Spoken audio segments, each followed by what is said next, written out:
Ready to turn your items into income? Let's explore how to sell on eBay using a PC.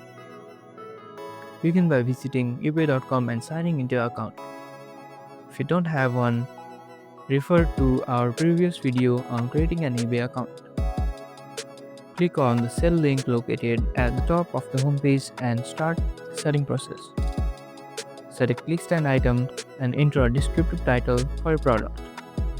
eBay will suggest categories based on the title. Provide detailed information about the item including condition, specifications, and high quality photos to attract the buyers. Decide on a pricing format, auction or fixed price, and set your price. Choose your preferred shipping options and offers. Review your listing for accuracy. Once satisfied, click list them to make your products live on eBay. Congratulations, your item is now listed for sale. Stay tuned for more tips on managing your sales and boosting your eBay success. Like this video for more videos just like this and subscribe to it. Thank you guys.